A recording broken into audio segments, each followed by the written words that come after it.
Hi students, welcome to economy Venkatesh sir online classes. నేను మీ economy Venkatesh సార్ని. ఈరోజు అనగా మార్చి 11, 2026న వార్తల్లో నిలిచినటువంటి కరెంట్ అఫైర్స్ టాప్ 10 కరెంట్ అఫైర్స్ని మనం ఒకసారి ఇక్కడ పరిశీలిద్దాం. ఓకేనా?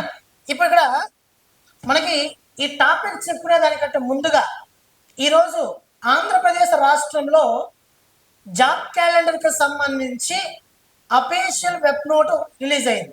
వెబ్ నోట్, ఓకేనా?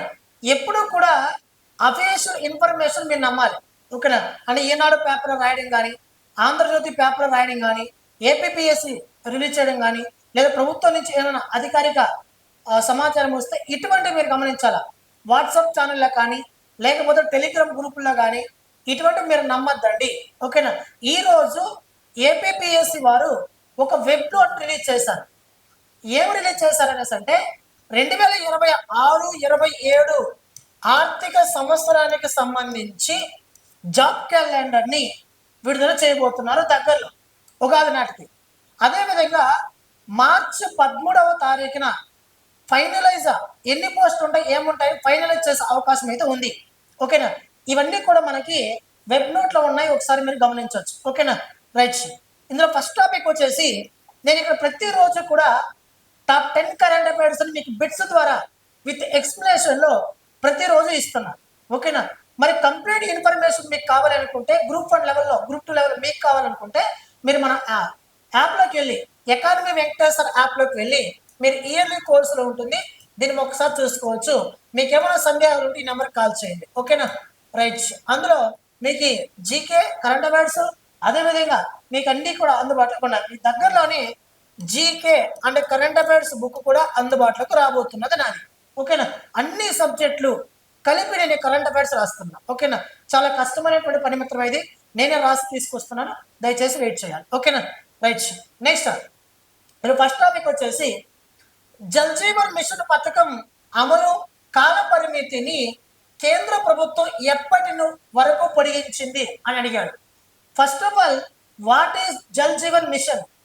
జల్ జీవన్ మిషన్ అంటే ఏంటంటే భారతదేశంలో ఉన్నటువంటి గ్రామీణ, పట్టణ, గిరిజన ప్రాంతాలకు కుళాయి ద్వారా నీరును అందించడమే దీని యొక్క ప్రధాన ఉద్దేశం, ఓకేనా?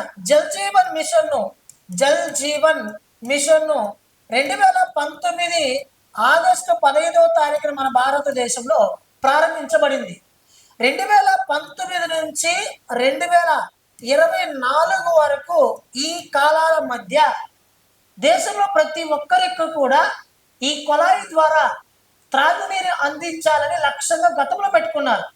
కానీ 2024 ముగిసేసరికి ఇప్పటికీ కొన్ని ప్రాంతాల్లో కుళాయి ద్వారా నీరు అందడం లేదనే ఉద్దేశంతోనే 2028 డిసెంబర్ వరకు ఈ పథకాన్ని పొడిగించడం అనేది జరిగింది. దీనికి ఒక పేరు పెట్టారు, అదే జల్ జీవన్ మిషన్ 2.0. ఇది ఒక జల్ జీవన్ మిషన్ 2.0, ఇది జల్ జీవన్ మిషన్ 1.0గా మనం పరిగణించాలి, ఓకేనా? గుర్తుపెట్టుకోండి. 2026 డిసెంబరా, 27 డిసెంబరా, 28 డిసెంబరా, 2030 అంటే 28 డిసెంబర్ ఎన్నోసార్లు ఈ టార్గెట్ ఎగ్జామినేషన్ అయ్యాడు, ఓకేనా? అంటే జల్ జీవన్ మిషన్ లో భాగంగా కుళాయి ద్వారా ప్రతి ఒక్కరికి త్రాగునీరు అందించడం ఏ సంవత్సరం వరకు లక్ష్యంగా పెట్టుకున్నారంటే గతంలో 24 ఉండేది, ఇప్పుడు 2028 డిసెంబర్ మాసం వరకు దీన్ని పొడిగించడం అనేది జరిగింది. అదేవిధంగా ప్రతి ఏటా కూడా, ప్రతి సంవత్సరము కూడా ఆంధ్రప్రదేశ్ రాష్ట్ర ప్రభుత్వం పాటు ఇతర రాష్ట్రాలు అంటే కేంద్ర ప్రభుత్వం ప్రతి సంవత్సరం కూడా ఏటా జల ఉత్సవ్ అనే ఒక కార్యక్రమాన్ని నిర్వహించాలని చెప్పేసి ఈ కేంద్ర కేబినెట్ లో ఇటీవల ఆమోదం తెలపడం అనేది జరిగింది. నిన్న జరిగినటువంటి కేంద్ర కేబినెట్. మీకు ఇక్కడ చాలా విషయాలు మీరు గమనించాలా. కరెంట్ అఫైర్స్ కోసం ప్రతి ఒక్కరూ ఏ రోజుకి ఆ రోజు సంబంధించి యూట్యూబ్ ఛానల్ లేక బుక్ కొనేది కాదు, ఓకేనా? నేను కూడా కరెంట్ అఫైర్స్ కోర్సు లాంచ్ చేస్తున్నా. నా దగ్గర కూడా మీరు, నా దగ్గరనే కాదు ఎవరి దగ్గర మీరు కరెంట్ అఫైర్స్ అనేది రూపాయి పెట్టకుండా నేర్చుకోవచ్చు మీరే, ఓకేనా? నేర్చుకోవచ్చు. దానికోసం మీరు కొన్ని ఫాలో అవ్వండి వెబ్సైట్స్. ఎవరిని ఏ ఛానల్ ఫాలో కాలేకపోయినా అఫీషియల్ ఛానల్ ఫాలో అవ్వండి. ప్రతిరోజు ఒక్కసారి PIB.government.in వెబ్సైట్ చూడండి, న్యూస్ ఆన్ ఎయిర్ వెబ్సైట్ చూడండి, ministry of information broadcasting, ministry of statistics, ఇలా ఇన్స్టాగ్రామ్ లో ఏ ఏ మంత్రిత్వ శాఖ సంబంధించి ఆయా అధికారికి ఇన్స్టాగ్రామ్ ఉంది. ఓకేనా. News on air, pib.government website, news papers, ఇవన్నీ చదివితే ఏ రోజుకి ఆ రోజు కరెంట్ అఫైర్స్ మీరు రోజు ఈ ఛానల్లో అప్పుడప్పుడు మన ఇన్స్టాగ్రామ్ చూసేటప్పుడు అప్పుడప్పుడు కొంచెం కొంచెం లైట్ గా అలా పై చూసేసి వెళ్ళిపోతే రేపు నీకు చదవడానికి ఈజీ అవుతుంది కదా. ఓకేనా. ఫస్ట్ ఆఫ్ ఆల్ మీరు ఇన్స్టాగ్రామ్ లో ఫాలో అవ్వండి, అర్థమవుతుందా. చాలా ఇన్ఫర్మేషన్స్ అనేది మీకు తెలుస్తుంది. ఓకేనా. రైట్. నెక్స్ట్ సెకండ్ టాపిక్, స్వదేశీ అంటే మన ఓన్ టెక్నాలజీతో స్వదేశీ ఎయిర్ డ్రాపబుల్ కంటైనర్ ను ఇటీవల క్రింది ఏ 2 సంస్థలు విజయవంతంగా పరీక్షించాయి అని అడిగాడు. ఓకేనా. డిఆర్డిఓ ఇండియన్ ఆర్మీనా, డిఆర్డిఓ మరియు నావికా దళమా, డిఆర్డిఓ మరియు వైమానిక దళమా, డిఆర్డిఓ మరియు ఇస్రోనా అని అడిగాడు. ఓకేనా. ఇక్కడ ఆన్సర్ వచ్చేసి డిఆర్డిఓ మరియు నావికా దళం. డిఆర్డిఓ మరియు నావికా దళం. ఇక్కడ స్వదేశీ ఎయిర్ డ్రాపబుల్ కంటైనర్, స్వదేశీ ఎయిర్ డ్రాపబుల్ కంటైనర్, దీని పేరు ఏంటంటే ఏడిసి 150 అనే పేరు పెట్టడం అనేది జరిగింది. దీనిని ఇటీవల డిఆర్డిఓ ప్లస్ అదేవిధంగా నావికాదళం, ఇండియన్ నావీ, వీళ్ళిద్దరూ కలిసి గోవా తీరం వెంబడి ఉన్నటువంటి సముద్రం ఒడ్డున దీన్ని పరీక్షించడం అనేది జరిగింది. ఎయిర్ డ్రాపబుల్ కంటైనర్ ఏడిసి 150 దీని పేరు అనమాట. దీనిని ఇక చూడండి, మనకి చాలా చాలా మోస్ట్ ఇంపార్టెంట్ ఇక్కడ టార్పిడో అనేది ఒక అంశం ఉంటుంది. టార్పిడో అనే ఒక పదం ఉంటుంది. ఈ టార్పిడో అంటే ఏమిటి అని చాలా ఎగ్జామినేషన్స్ లో అడుగుతారు. టార్పిడో అంటే ఏంటంటే, టార్పిడో అనగా నీటి లోపల ప్రయాణించేటటువంటి మిసైల్. నీటి లోపల ప్రయాణించేటటువంటి మిసైల్. ఓకేనా. మిసైల్ అంటే ఏమిటి? క్షిపణి. ఒక ప్రాంతం నుంచి మరొక ప్రాంతంలో ఉన్నటువంటి నిర్దేశిత లక్ష్యాన్ని రీచ్ చేయడమే మిసైల్ అనమాట. ఓకేనా.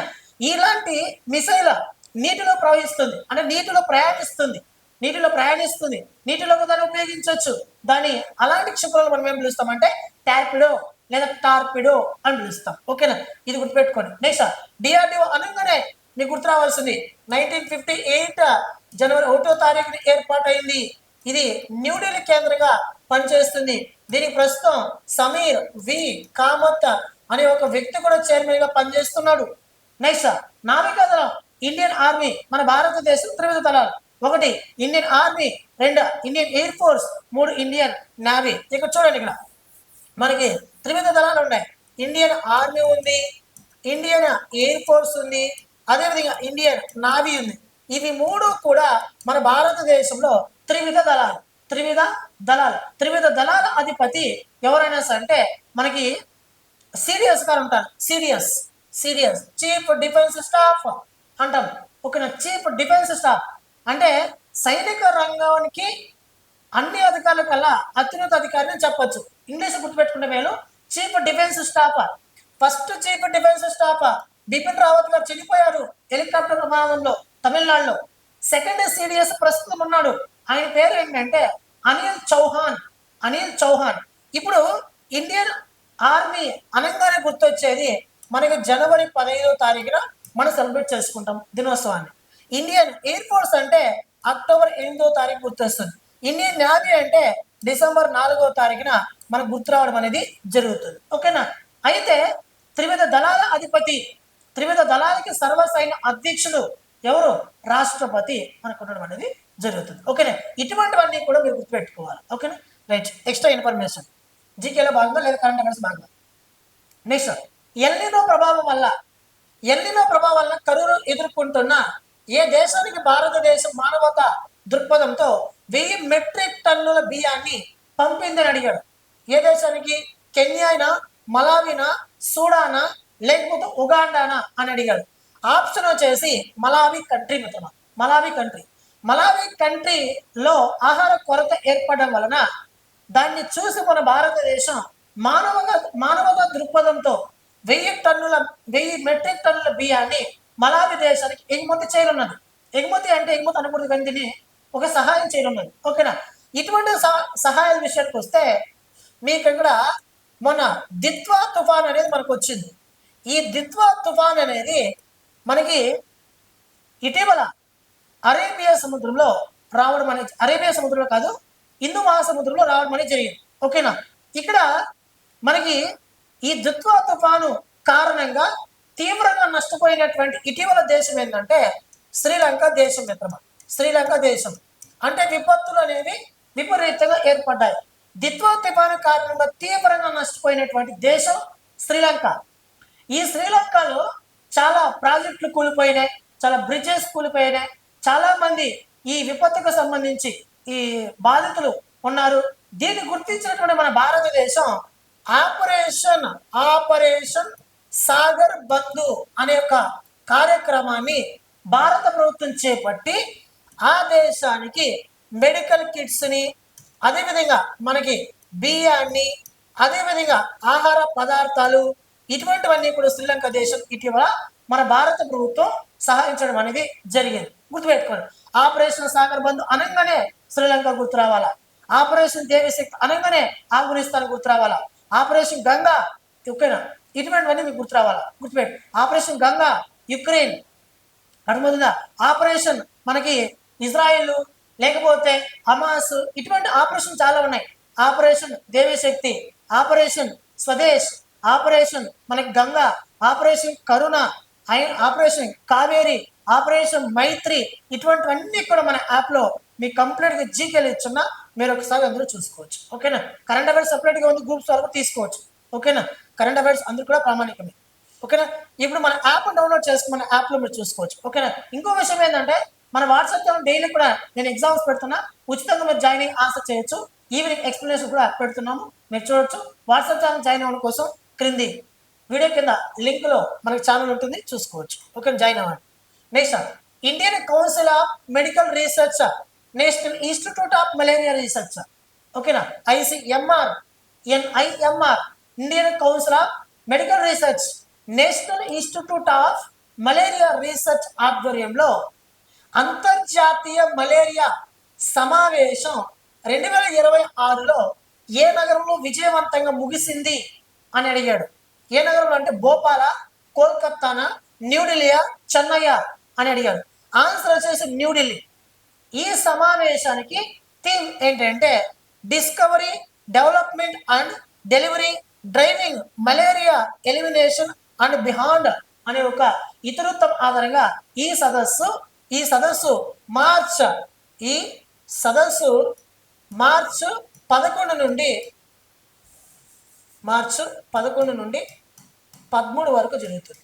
ఓకేనా, గుర్తుపెట్టుకోండి. ఓకేనా. సరే మిత్రమా, 11 నుంచి 13 కాదు, ఇక్కడ 7 to 9 గుర్తుపెట్టుకోండి. 2026 మార్చ్ 7 నుంచి 9 వరకు ఇది ముగిసింది అనమాట. ఓకేనా.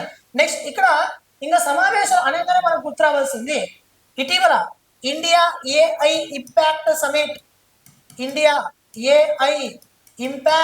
సమిట్, దీన్ని ఫిబ్రవరి 16 నుంచి 20వ తారీఖు వరకు భారతదేశంలో భారత మండపం నిర్వహించడం అనేది జరిగింది. దీంట్లో 8 ఏళ్ల బాలుడు ప్రత్యేక ఆకర్షణ నిలిచాడు. అతని పేరు ఏంటంటే రణవీర్ సచ్దేవ, ఢిల్లీకి చెందిన బాలుడు. ఇటువంటివన్నీ మీరు గుర్తుపెట్టుకోండి. ఓకేనా, రైట్. నెక్స్ట్, 2వ edition world para athletics grand prix 2026 ఎక్కడ ప్రారంభించిన అడిగాడు. జకర్తానా, ప్యారిసా, న్యూఢిల్లీనా, టోక్యో అంటే న్యూఢిల్లీలో ఇది జరిగింది. గుర్తుపెట్టుకోండి. ఇక్కడ 2వ ఎడిషన్ వరల్డ్ ప్రపంచవ్యాప్తంగా అథ్లెట్స్ పాల్గొంటారు. పారా అంటే వికలాంగులు. అథ్లెటిక్స్ గ్రాండ్ ప్రిక్స్ 2026 ఎక్కడ జరగబోతున్నది ప్రస్తుతం అంటే న్యూఢిల్లీలో జరగబోతున్నది. ఓకేనా. దాదాపు 257 అథ్లెట్లు ఇందులో పాల్గొంటున్నారు. ఓకేనా, గుర్తుపెట్టుకోండి. ఇక స్పోర్ట్స్ అనగానే మనకు గుర్తొచ్చేది ఇట్లే వాళ్ళ ఖచ్చితంగా క్వశ్చన్ పడేటటువంటి career ICC men's T20 world cup. ఓకేనా, T20 వరల్డ్ కప్ ఇది ఎక్కడ ముగిసింది? ఇటీవల అహ్మదాబాద్లో నరేంద్ర మోడీ స్టేడియంలో ముగిసింది. విన్నర్ ఎవరు మిత్రమా? భారత్ విన్నర్. అదేవిధంగా మనకి రన్నరప్ గా ఏది నిలిచింది? న్యూజిలాండ్ నిలిచింది. ఎన్ని రన్స్ తేడాతో అంటే 96 రన్స్ తేడాతో గెలిపింది. 256 కొట్టాల్సింది పోయి వాళ్ళు 159 కొట్టారు. ఓకేనా, ఇవన్నీ చూసుకోండి ఒకసారి. ఓకేనా, అదేవిధంగా మనకి మిగతా విషయాలను కూడా మీకు ఆల్రెడీ నేను చెప్పా ఉన్నాను. ఓకేనా, player of the tourney, player of the match, ఇటువంటి వీళ్ళందరూ కూడా నేను ఆల్రెడీ సూర్యకుమార్ యాదవ్ సారథ్యంలో ఈ వరల్డ్ కప్ మన భారతదేశం కైవసం చేసుకుంది. ఆల్రెడీ ధోని సారథ్యంలో 2007లో, రోహిత్ శర్మ సారథ్యంలో 2024లో, 2026లో సూర్యకుమార్ యాదవ్ సారథ్యంలో గెలుపొందింది. ఓకేనా, గుర్తుపెట్టుకోండి. వరల్డ్ కప్ ఇప్పుడు 5 సార్లు గెలుపొందాం. అంటే one day world cup, T20 world cup రెండు కలిపి 5 times. 1983, 2011 ఈ రెండిట్లో మనకి వరల్డ్ కప్ గెలుపొందాం. మొత్తము 5 సార్లు మనకి వరల్డ్ కప్ గెలుపొందాం. 3 సార్లు T20 వరల్డ్ కప్, 2 సార్లు వన్డే వరల్డ్ కప్. ఓకేనా, రైట్. నెక్స్ట్, రాష్ట్రంలో చిన్న పరిశ్రమల వ్యవస్థను బలోపేతం చేయడానికి CII centre of excellence and livelihood కేంద్రం ఏ సంస్థతో ఎంఓయు కుదుర్చుకున్నది అని అడిగాడు. Option A AP industrial corporation, AP MSME అభివృద్ధి కార్పొరేషన్, నాబార్డు, సిడ్బి ఇవని అడిగాడు. ఓకేనా, ఇక్కడ చూడండి, ఆంధ్రప్రదేశ్ ఇండస్ట్రియల్ కార్పొరేషన్ అస్సలు కాదు. ఆన్సర్ వచ్చేసి ఏపీ ఎంఎస్ఎంఈ అభివృద్ధి కార్పొరేషన్.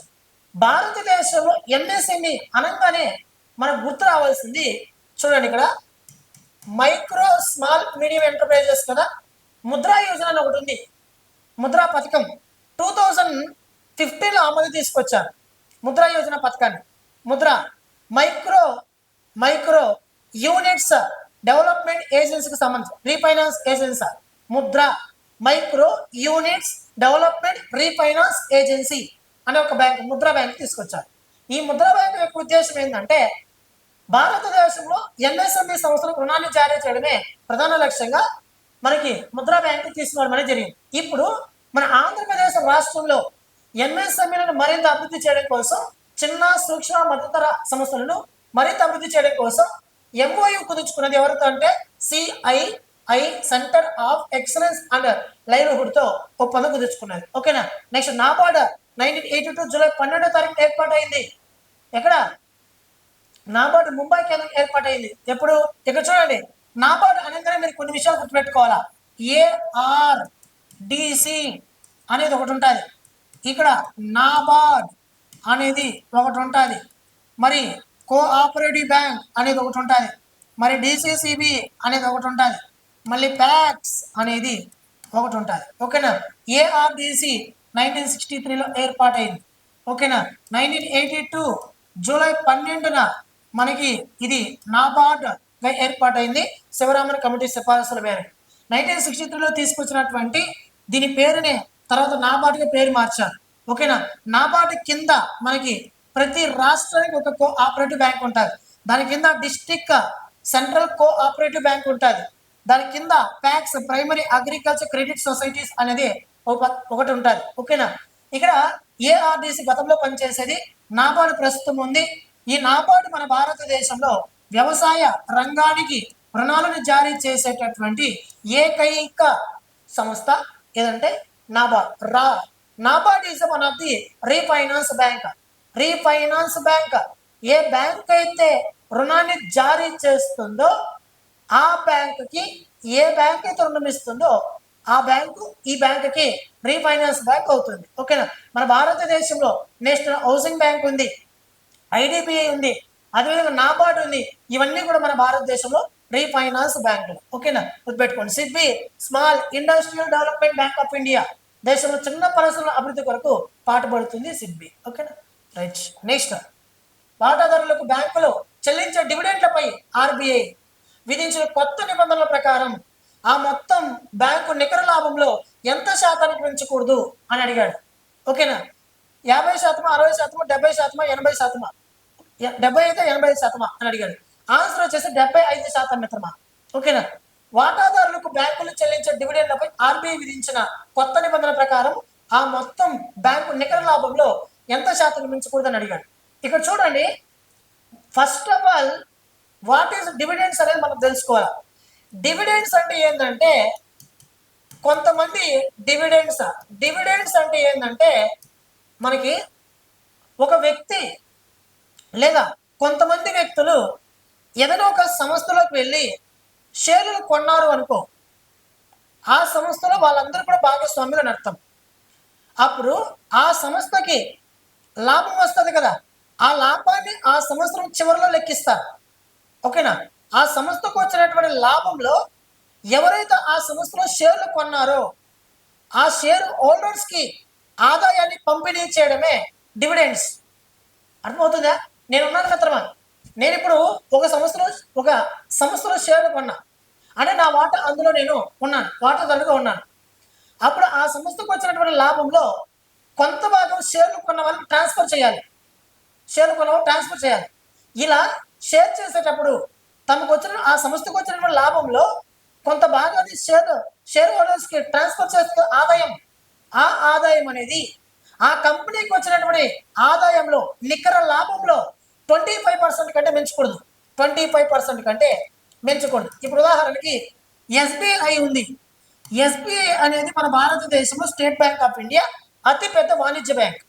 ఈ వాణిజ్య బ్యాంకుకి 100 కోట్ల రూపాయలు ఒక సంవత్సరానికి లాభం వచ్చింది అనుకుందాం. దీంట్లో 75% అంటే ఎంత మిత్రమా? 75 కోట్లు. ఈ 75 కోట్ల రూపాయల కంటే మించకూడదు. తనకు వచ్చిన లాభం 100 కోట్లు. ఆ 100 కోట్లు 75% అంటే 75 కోట్ల రూపాయల కంటే ఎక్కువ ఒక్క రూపాయి కూడా ఎస్బీఐ తన వాటాదారులకు ట్రాన్స్ఫర్ చేయకూడదు. మిగతా 25% బ్యాంకు దగ్గర ఉంచుకోవాలి. ఎందుకు అనే ప్రశ్న. ఎస్బీఐ అంటే ఏదైనా ఒక సంస్థ రానున్నటువంటి కాలంలో కాయల పంట పరిశ్రమగా లేదా నష్టాలు కూరుకుపోతే దాని నుంచి గట్టెక్కించడం కోసం దీన్ని వాడుకోవాలని చెప్పి 25% ఖచ్చితంగా తన దగ్గర ఉంచుకోవాలి. 75% లోపే డివిడెండ్స్ రూపంలో ఆ సంస్థలో కొన్నటువంటి షేర్ హోల్డర్స్కి పంచాలని చెప్పేసి ఆర్బీఐ ఒక గైడ్ లైన్స్ విడుదల చేసింది. ఓకేనా? బ్యాంకులకు బ్యాంకు, సుప్రీం బ్యాంకు, కేంద్ర bank, reserve bank of India. ఓకేనా? ప్రభుత్వానికి బ్యాంకుగా ఉంటుంది, బ్యాంకులకు బ్యాంకుగా ఉంటుంది, కరెన్సీ నోట్లు జారీ చేస్తుంది, ద్రవ్యపరమైన విధులు చేపడుతుంది, సిఆర్ఆర్ను తగ్గిస్తుంది, పెంచుతుంది, ఎస్ఎల్ఆర్ను తగ్గిస్తుంది, పెంచుతుంది, రెపో రేట్ అయినటువంటి repo rate, reverse repo rate, standing facility rate, MSF ఇటువంటి రేట్లను నిర్ణయించే అధికారం కూడా ఆర్బీఐ కలిగి ఉంటారు. ఓకేనా? రైట్. నెక్స్ట్ 13వ ఆసియా జౌలీ సదస్సు అటెక్స్ కాన్ 2026 ఏప్రిల్ 2-3 తేదీలో ఎక్కడ జరగనుంది అని అడిగాడు. న్యూఢిల్లీ, ముంబై, సూరత్, హైదరాబాద్. ఆన్సర్ వచ్చేసి హైదరాబాద్ మిత్రమా. హైదరాబాద్ ఆ రాష్ట్రంలో చూడండి ఇక్కడ 13th ఎడిషన్. ఇది 13వ సమావేశం. ఆసియా ఖండంలో జౌలి అంటే ఏంటంటే టెక్స్టైల్, బట్టలు, ఓకేనా, మనకు వస్త్రాలు ఇలాంటివి అనమాట. 13th Asia textile conference April 2-3 తేదీలు ఎక్కడ జరుగుతుంది అని అడిగాడు. హైదరాబాద్లో జరుగుతుంది మిత్రులు. ఓకేనా? అయితే దీనికి సంబంధించిన సమాచారం మనకి ఇంకా క్లియర్గా లేదు కాబట్టి జస్ట్ ఈ న్యూస్ పేపర్లో వచ్చింది కాబట్టి నేను చెప్పాను. ఓకేనా? గుర్తుపెట్టుకోండి. మరి ఆ జౌలి సదస్సు అనగానే మనకు గుర్తు రావాల్సింది నేషనల్ టెక్స్టైల్ మినిస్ట్రియల్ కాన్ఫరెన్స్, జాతీయ జౌలి మంత్రుల సమావేశం 2026 ఎక్కడ జరిగింది అని అడిగాడు అనుకో, ఏం పడాలి ఆన్సర్? అస్సాం ఆన్సర్ పెట్టాలి. ఓకేనా? అస్సాం ఆన్సర్ పెట్టాలి. లాస్ట్ మంత్ ఫిబ్రవరి కాదు, అంతకుముందు జనవరి మాసంలో మనకి ఈ సదస్సు ముగిసింది. ఓకేనా? గుర్తుపెట్టుకోండి. రైట్. నెక్స్ట్ వచ్చేసి హైదరాబాద్ క్రికెట్ సంఘం నూతన కార్యదర్శిగా ఎవరు ఎంపిక అయ్యారు అని అడిగారు. హైదరాబాద్ క్రికెట్ అసోసియేషన్ అజహరుద్దీన, వివిఎస్ లక్ష్మణ, ఎం జీవన్ రెడ్డినా, వెంకటపతి రాజున అంటే జీవన్ రెడ్డి ఆన్సర్ మిత్రమా. ఓకేనా? గుర్తుపెట్టుకోండి. ఇంకా దీనికి సంబంధించిన ఇన్ఫర్మేషన్ మీకు అక్కడ ఇంకేం లేదు. ఓకేనా? రైట్. గుర్తుపెట్టుకోండి. ఇది మనకు మోస్ట్ ఇంపార్టెంట్. నెక్స్ట్ క్వశ్చన్ వచ్చేసి ఇక్కడ స్లో ప్రాసెస్. మహిళల వన్డే బ్యాటింగ్ ర్యాంకింగ్స్ లో అగ్రస్థానాన్ని నిలబెట్టుకున్న భారత స్టార్ ఓపెనర్ ఎవరని అడిగారు. మహిళల ఉమెన్స్ వన్డే అంటే మనకి వన్డే వరల్డ్ కప్ అంటే కదా, అలా వన్డే బ్యాటింగ్ ర్యాంకింగ్స్ లో అగ్రస్థానాన్ని నిలబెట్టుకున్నటువంటి భారత స్టార్ ఓపెనర్ ఎవరు? హర్మన్ ప్రీత్ కౌరా, స్మృతి మందనాన, మితాలి రాజుల, షఫాలి వర్మాన అని అడిగాడు. ఆన్సర్ వచ్చేసి స్మృతి మందన. మీకు ఇక్కడ కన్ఫ్యూజన్ అవ్వచ్చు. మహిళల క్రికెట్ జట్టుకి కెప్టెన్ ఎవరు? మనకి హర్మన్ ప్రీత్ కౌర్ గారు. ఎక్కడ ఆన్సర్ పెట్టుకుంటారు, కెప్టెన్ హర్మన్ ప్రీత్ కౌర్. కానీ ఇక్కడ ఏమడిగారు వాళ్ళు? Opener, star opener, cricket star opener ఎవరైనా అడిగారు. ఓకేనా, గుర్తుపెట్టుకోండి. స్మృతి వందన వీళ్ళందరూ క్రికెటే. ఓకేనా, ఆన్సర్ ఇది. ఓకేనా, రైట్. నెక్స్ట్, కేంద్ర మంత్రివర్గం ఏ రాష్ట్రంలోని మధురై విమానాశ్రయాన్ని అంతర్జాతీయ విమానాశ్రయంగా ప్రకటించడానికి ఆమోదం తెలిపిందని అడిగారు. ఓకేనా, నిన్నే మార్చి 10 2026 కేంద్ర కేబినెట్ కొన్ని అంశాలకి ఆమోదం తెలిపింది. International airport Kerala, Karnataka, Andhra Pradesh, Tamil Nadu. మధురై ఎక్కడ మిత్రమా? మనకి తమిళనాడులో ఉంది. ఓకేనా, ఆన్సర్ తమిళనాడు. ఇక్కడ మార్చి 10న మనకి కొన్ని ఆమోదం తెలిపారు. ఏమి ఆమోదం తెలిపారు అనేసి అంటే, మధురైలో ఉన్నటువంటి ఎయిర్పోర్టుని ఇంటర్నేషనల్ ఎయిర్పోర్ట్గా ప్రకటించారు. ఒకటి. రెండవది, జల్ జీవన్ మిషన్ 2.0 అనే కార్యక్రమాన్ని 2028 డిసెంబర్ వరకు పొడిగించడం అనేది జరిగింది. ఓకేనా, ఇటువంటివన్నీ కూడా ఇక్కడ నిర్ణయాలు తీసుకోవడం అనేది జరిగింది. అదేవిధంగా ఇంకా ఇంటర్నేషనల్ ఎయిర్పోర్ట్ అనగానే మనకు గుర్తొచ్చేది రీసెంట్గా emergency landing facility in Assam రీసెంట్గా లాంచ్ చేశారు. అంతర్జాతీయ దిబ్రూగర్ ఇంటర్నేషనల్ ఎయిర్పోర్ట్ ఎక్కడుంది? అస్సాంలో ఉంది. రీసెంట్గా రాజస్థాన్ రాష్ట్రంలోని కోటా అనే నగరంలో, ఏ నగరం అది? కోటా. రాజస్థాన్ రాష్ట్రంలోని కోటా అనే ఒక ప్రాంతంలో గ్రీన్ ఫీల్డ్ ఎయిర్పోర్ట్ కి ఇటీవల నరేంద్ర మోడీ 1500 కోట్ల రూపాయలతో శంకుస్థాపన చేశారని కూడా నేను 2 రోజుల క్రితం మీకు ఆల్రెడీ చెప్పాను. ఓకేనా, ఇటువంటివన్నీ మీరు గుర్తుపెట్టుకోండి. ఓకేనా, రైట్. నెక్స్ట్, గ్రామ పాలనలో సర్పంచ్ పద్ధతిని నిరోధించడానికి పంచాయతీరాజ్ మంత్రిత్వ శాఖ ప్రారంభించినటువంటి ప్రచార పేరు ఏమిటి అని అడిగారు. Say no to proxy sarpanch, say no to corruption, women empowerment, real sarpanch లీడరా అనే కార్యక్రమం. అంటే ఆన్సర్ వచ్చేసి say no to proxy sarpanch అనేది. మీకు చూడండి, మనకి స్థానిక సంస్థల్లో 33% ఉమెన్ రిజర్వేషన్ ఉంటుంది మిత్రమా.